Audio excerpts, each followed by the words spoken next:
خفافيش الظلام. بسم الله الرحمن الرحيم.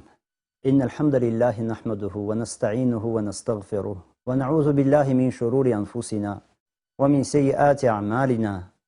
من يهده الله فلا مضل له ومن يضلل فلا هادي له. وأشهد أن لا إله إلا الله وحده لا شريك له وأشهد أن محمدا عبده ورسوله. Ассаламу алейкум ва рахматуллахи ва баракату. Мы рады вновь приветствовать вас, наши дорогие телезрители, на нашей передаче «Ключ счастья». И мы благодарим Всевышнего Аллаха, что Он позволил нам вновь увидеться с вами. На нашей прошлой встрече мы сказали о том, что одним из зубчиков ключа счастья является распространенность среди верующих приветствия миром – салям. Мы поговорили о том, что такое салям, о преимуществах и достоинствах этого вида поклонения Всевышнему. Сегодня мне хотелось бы продолжить начатую нами беседу о приветствии и поговорить о том, каким образом нужно приветствовать друг друга. И каковы нормы приличия и благопристойности, связанные с приветствием. Прежде всего, поговорим о том, что следует говорить тому, кто первым приветствует другого. Ответ на этот вопрос кроется в следующей истории. Однажды, когда наш любимый пророк, да благословит его Аллах и приветствует, находился в мечети вместе со своими сподвижниками, к нему пришел некий человек и сказал: «Ассаляму алейкум».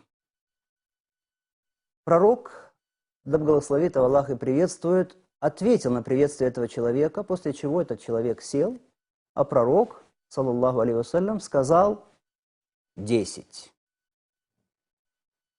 Потом пришел другой человек и обратился к присутствовавшим со словами: «Ассаляму алейкум ва рахматуллах». Пророк ответил на его приветствие, он также сел, а пророк, саллаллаху алейхи вассалям, сказал: 20. Вслед за этим пришел третий человек и поприветствовал пророка, саллаллаху алейхи вассалям, и присутствующих, но уже словами: «Ассаляму алейкум ва рахматуллахи ва баракату». Пророк, саллаллаху алейхи вассалям, ответил и на его приветствие. А когда тот также сел, пророк сказал: 30. Что означали эти слова? 10, 20, 30. Они означали число вознаграждений от Аллаха. Первый человек, который сказал «Ассаляму алейкум», получил от Аллаха 10 наград. Второй человек, сказавший «Ассаляму алейкум ва рахматуллах», удостоился 20 наград. Третий человек, сказавший «Ассаляму алейкум ва рахматуллахи ва баракату», был почтен сразу 30 наградами.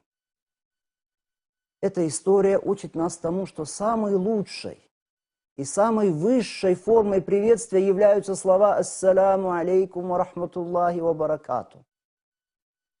За этими словами, чуть ниже их по достоинству, слова «Ассаляму алейкум ва рахматуллах». И, наконец, самое минимальное, чем может ограничиться мусульманин, но это тоже достойные слова, приветствуя другого, это слова «Ассаляму алейкум». Ты можешь заработать у Аллаха максимальное вознаграждение, можешь получить меньше этого. Ассаляму алейкум – это пожелание другому мира, саляма, то есть защищенности, сохранности, избавленности от всякого зла. В словах «Ассаляму алейкум ва рахматуллах» к предыдущему пожеланию мира добавляется пожелание обрести рахматуллах, то есть милость Всевышнего. Рахма – это милость, помилование. В словах «Ассаляму алейкум ва рахматуллахи ва баракату» добавляется третье пожелание. Пожелание получить от Аллаха баракат, то есть много благодати. Барака – это благодать, то есть постоянное и все время возрастающее добро, благо. Посмотри, какую прекрасную молитву ты произносишь за людей, когда говоришь им «Ассаляму алейкум ва рахматуллахи ва баракату». Она состоит из 3 благопожеланий, каждое из которых является добрым делом. А за каждое доброе дело, как известно, Всевышний Аллах пообещал награждать верующих в 10-кратном размере.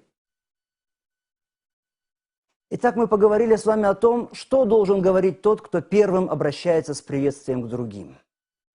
Давайте обсудим, как нужно отвечать на приветствие.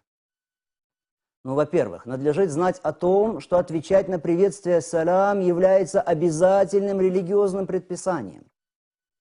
Если человек не ответит поприветствовавшему его, он тем самым совершает грех перед Всевышним. Пророк, да благословит его Аллах и приветствует, сказал: мусульманин имеет 5 обязанностей по отношению к своему брату по вере. Он обязан отвечать на приветствие салям, говорить чихнувшему: да помилует тебя Аллах, отвечать на приглашения, посещать больного и провожать умершего. Таким образом, если вас поприветствовали салямом, вам непременно надлежит ответить на приветствие, подчинившись тем самым приказу Всевышнего Аллаха. Подчинившись велению Всевышнего, которое передано нам через его посланника.